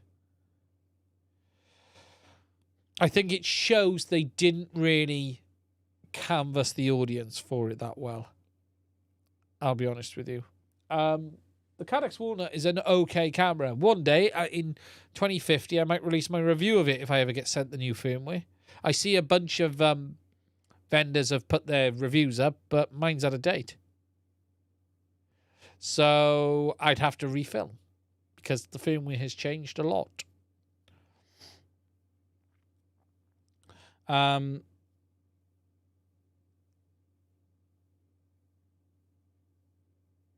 Yes, I did, Dennis. I did see the V2 on the Thumb Pro. Interesting. Yeah, I did see Mario Bruce had released his because me and Mario were in the same boat. We all had the cameras, but yeah. I spent all this time making a review and it's mostly wrong now. I might just publish it. Yeah, I did see the Thumb Pro version 2, which is an improved... What have they changed? Runcam. I haven't heard from Runcam recently. I didn't publish my review of the Thumb Pro because I was having trouble.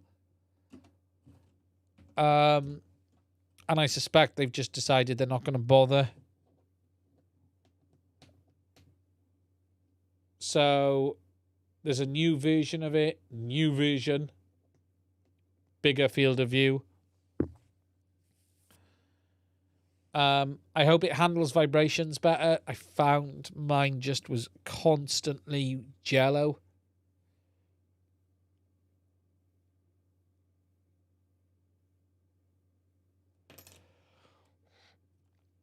Yeah, that's the problem, Bruce. Yeah, and look, it's like that for this Caddx Walnut. You know, guys, others have published, so I don't care about showing it. I've got it here. I've had it for, I don't know how long I've had it. I've had it, feels like forever. You know, if I go on the overhead, I've had it for like ages. But I made a review and then I was told not to publish it, and now I've been left, you know, you guys have seen it. It's been in a quad. It's there. It's a great size. I think the size is great. There is a big issue with this camera though, and it's not the camera that's the issue. You get a lot of reflections between the lenses because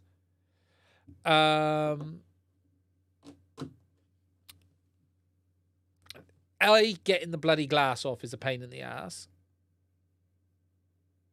See, I can't get that off now. It's got a I can't get the lens off.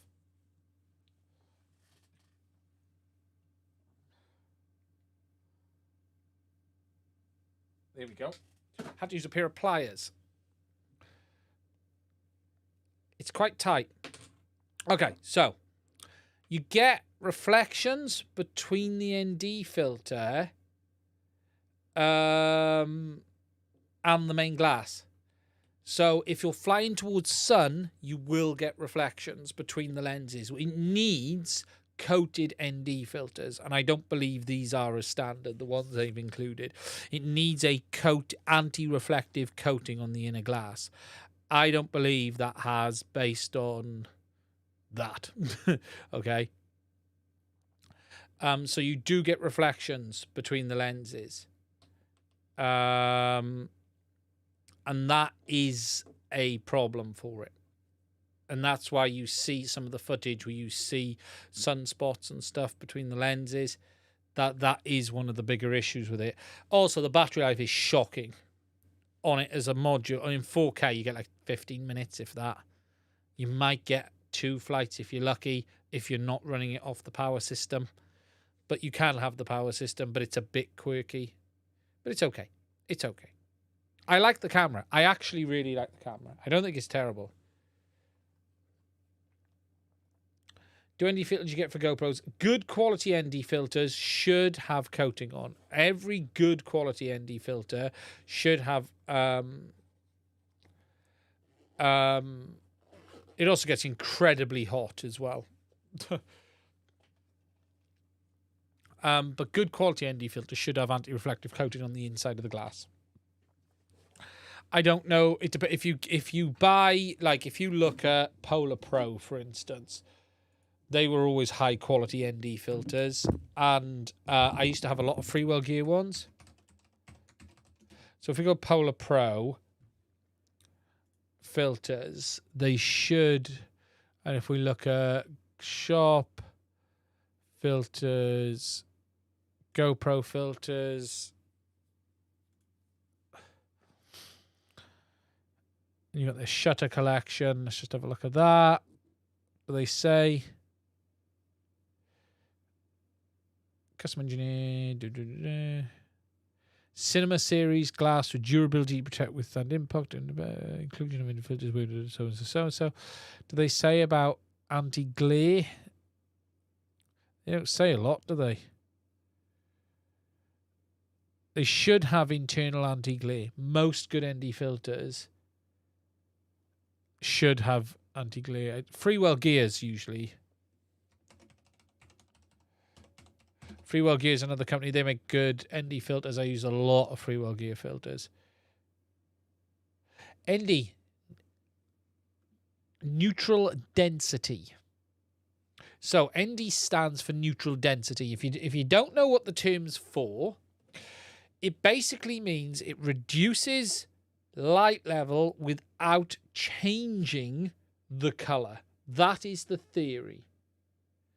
So you can have, like, if you take a set of sunglasses, most sunglasses will shift the hue, the color that the light is coming in at. So that's when you look around, you get some like with a yellow tinge, darker tinge. Neutral density should remove light in stops, but the overall color should remain the same, neutral. And that's the idea of an ND filter. So it's a special glass that should have no effect on the color reproduction of the camera. However, high ND filters, I've got an ND 2000 here somewhere.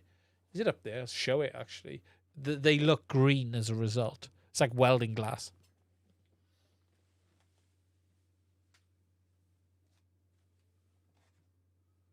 Here you go.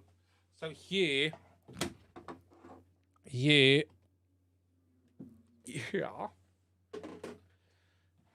You want a proper ND? We ain't messing around. This is a Mavic Pro ND 2000. Is it in there? It is. Oh, it's only the 1000 in there. Where's the 2000 then? The 2000 must be in one of these.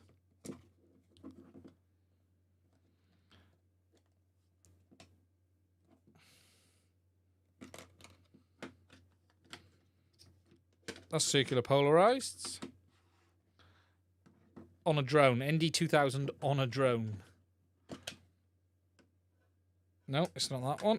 Let me see if I've got it in one of these packs. Yeah, where's the 2000 then? Because if the 1000's in here, I've got a 2000 somewhere. But that's a 2000. You know, you can't even see through it. That's a 1000. You can't even see through it. Even in here, it's like... There you go. That's an ND 2000. Can't even... That's an ND 1000, sorry. I wonder where the 2 is. It's interesting. I wonder where the 2000 is.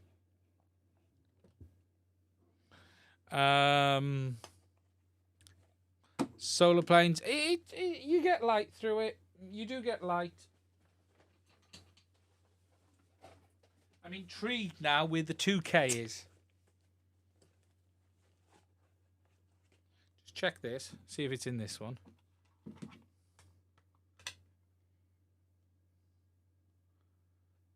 ND8, ND4, ND16. No, it's not in the bag. When I keep all the standard ones in the bag. There may be another tub with an ND 1000 name on it, and it's probably in that one.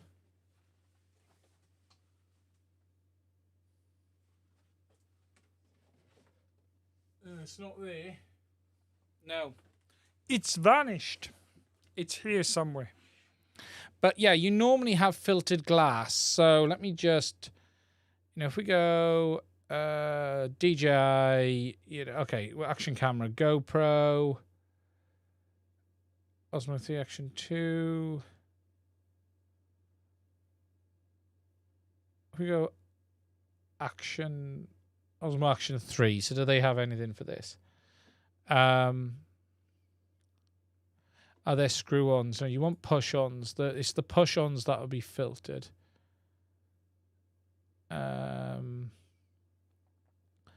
So if we go... Oh, they've got DJI Avata ones, look. NDs for the Avata. Look at that. Normally dual-coated or coated on both sides of the glass is what you're looking for. If the ND is coated on both sides of the glass, it won't offer reflections. They used to list this as a feature, but it seems to be now like standard. At one point, a double-coated ND filter was part of the standard... the standard specification. If we go to Mavic 2 Pro, one of the old, is this one of their older pages? Here we go, look. There's the ND 2000. Yeah, there's mine. They've updated their website. 16 layers multi-coated glass. That's what you're looking for. Multi-coated. So it should be coated on both sides of the glass, not just one side. And you don't get as many reflections. But yeah. So that's part of the problem on that ND filter. It reflects on the lens on the inside, and you can see it. Cool Cat, are DJI still pretending the Avata isn't faulty? Yes. I suspect there'll be a firmware update for the Avata out very, very soon, and it'll probably fix it. GMI on Andy, yeah. I don't want to say too much because it's not my place to. I have been talking to Andy back and forth in the background over the last few weeks. He's a great guy. He really, really is a great guy. And he did make me aware, and it was like, I hope you're well. I send him some abusive messages every now and again.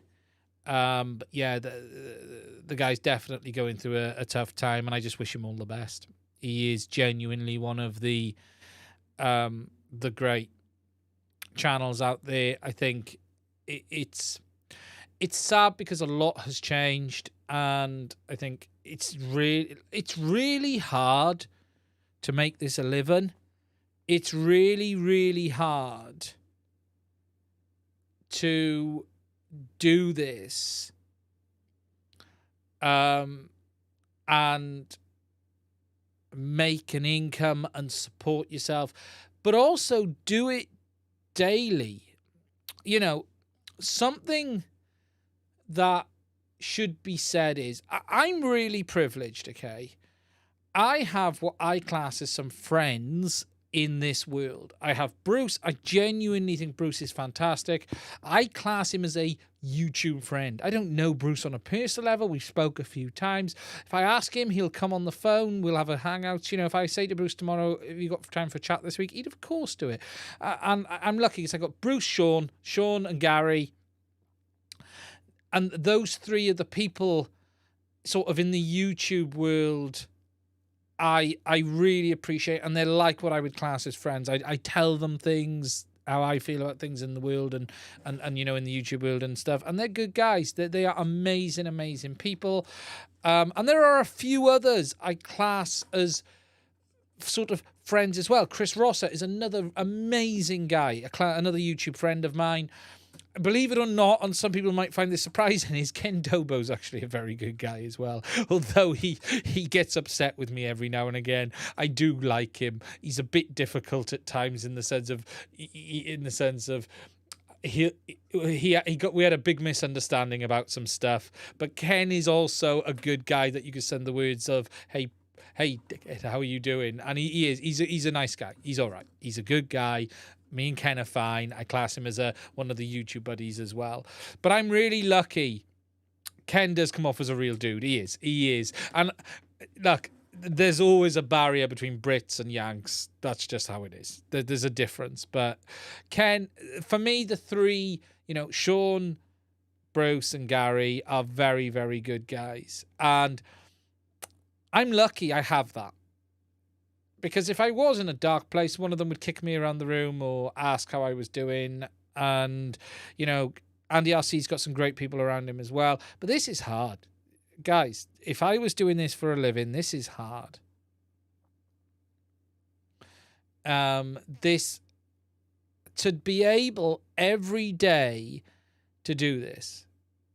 And look, a lot should be said on just how successful at being a YouTuber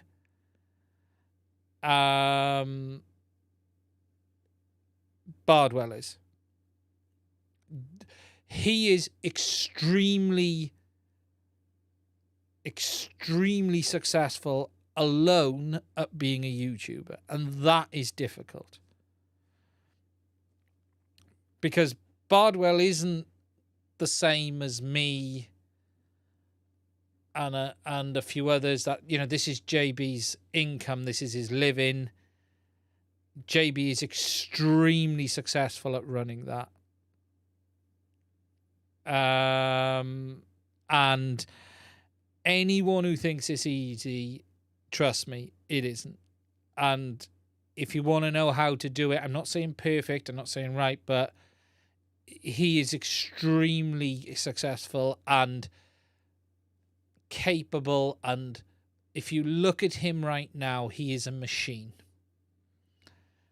He is an absolute machine. You cannot do anything but stand back and look in awe as someone, for me, who does this and just look at going, he is hitting the nail. Just look at the content, look at the frequency, look at the re-roll of that. He is extremely on it right now. And he has a blunty. Yeah, that helps. But JB is ringing the towel at every corner right now.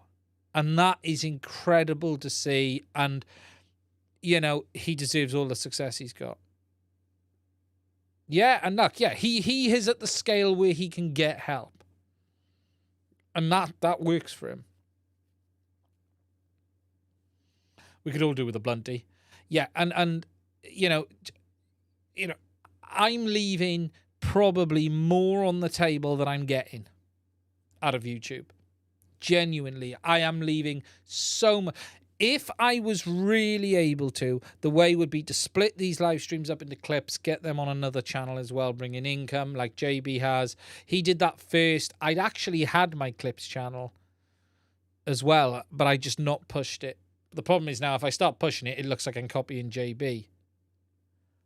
I'm not here to make a living out of this. And I've said that before. I'm not here to make it. For me, there is no point me hiring for Fiverr. There is no money in this. Guys, there is no money. If I spent any money, I don't have any income on this channel to buy product. There is just not enough money in this at my size, believe it or not, to warrant even paying for someone to make a thumbnail.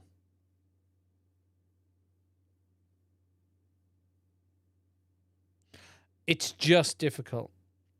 And I think JB's so big now he can make it work. But the problem is now, if you're not at JB's level, then nothing else works below. And even Bruce is. Bruce is at the very, I think, Bruce, I don't think you'll take this the wrong way. I think you're at the very, you've got two massive channels and you're at the bottom end of what is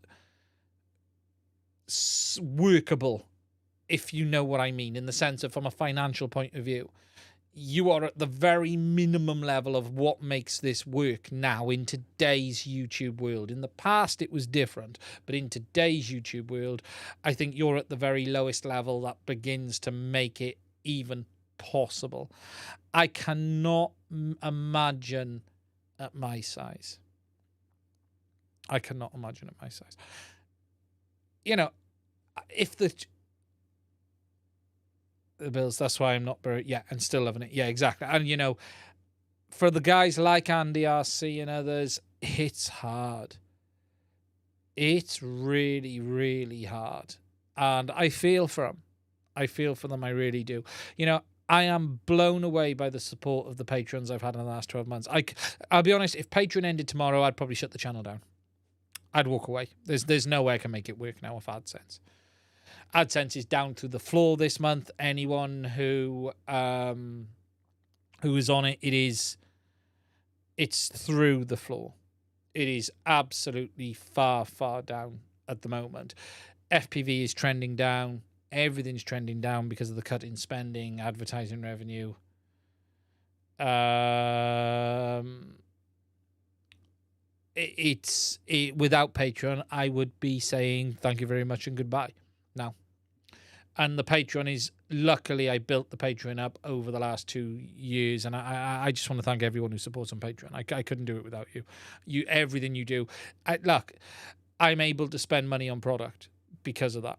You know, I will share with you my thoughts, my technical analysis of the HDZero goggles, whatever comes from the 3-letter company. You're paying for that, is what you're doing. That won't happen without that now. I couldn't do it without it. It's as simple as that. And I want to say a massive thank you from me, because without that, the channel ends. End of. And I just, you know, I'll probably put a video out once every 3 months of something I've bought. You know, with the support of the Patreons and the YouTube ad revenue, we are in the position of when HDZero released the goggle, I was able to go buy them. I'm not saying there's bucket loads of money that comes forever, because there isn't, but what there is a pot of money that the channel spends on itself. I take zero.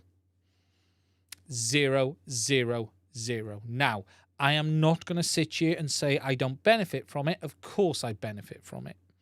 I benefit from being able to have the gear. I don't really sell anything. I don't buy it, use it, and sell it. This channel must have cost me a fortune. It has. This year has been incredible.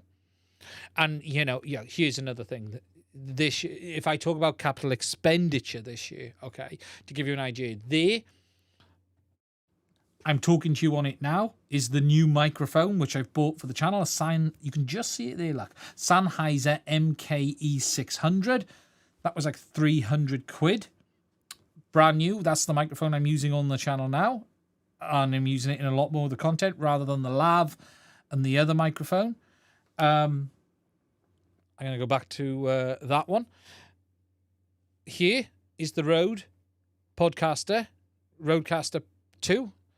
There's an A10 Mini. The overhead camera is a GH5. Doesn't need to be a GH5, but it is a GH5. There's a G9. This all costs money, okay?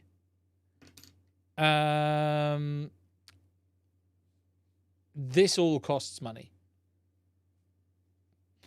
You sound like I was on the toilet. Is one on and one off?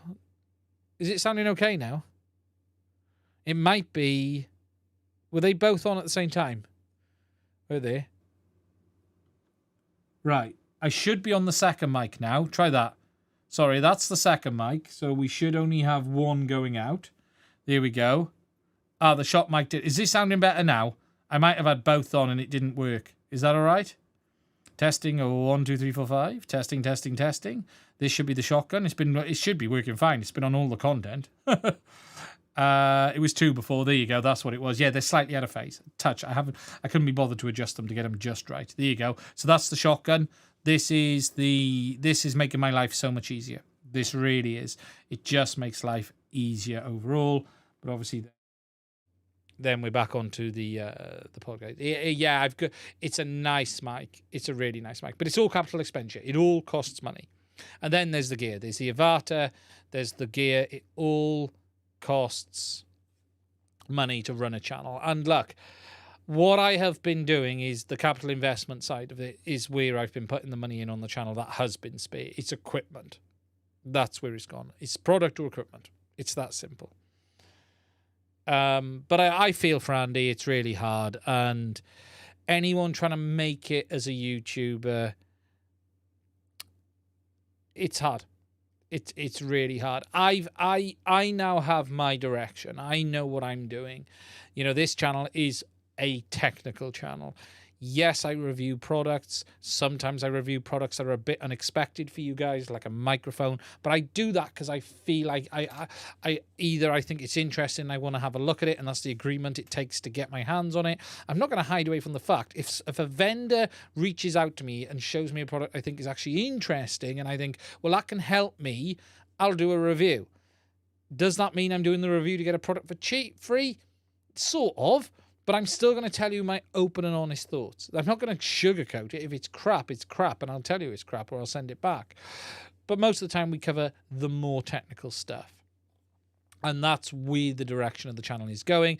You're going to see a lot more of that as we move forward into the releases coming soon. You're going to get that stuff that you don't get anywhere else, like the oscilloscope stuff, the spectrum analyzer stuff, to try and demystify it. Twitter is the future. Yeah, let's not go there.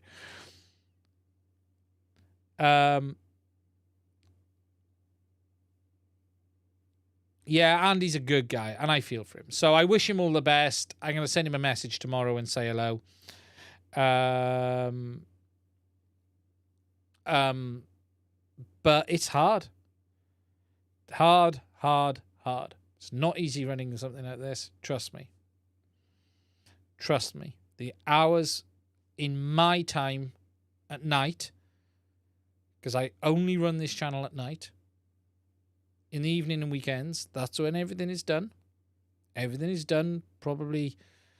If you'll see that in any recorded content, you'll see the PC clock in the corner. It's either late night or the weekend. This weekend, I spent most of Saturday yesterday away from the family trying to get a vid finished. It's hard. It's hard work. I do wonder why I do it. I might stop one day. Anyway.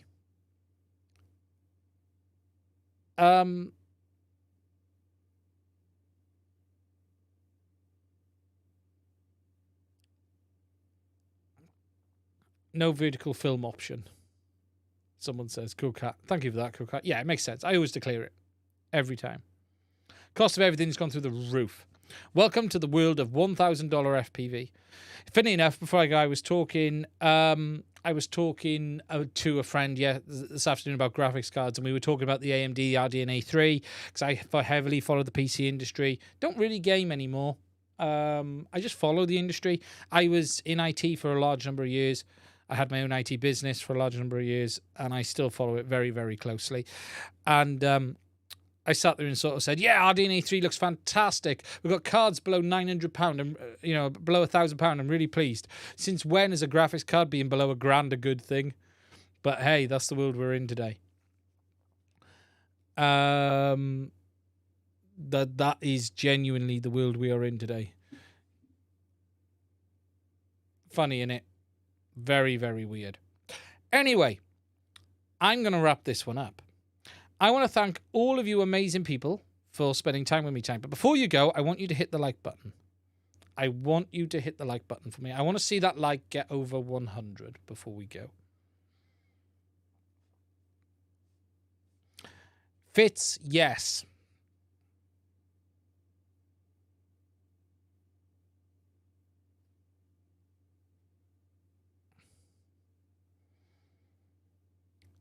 Very full time.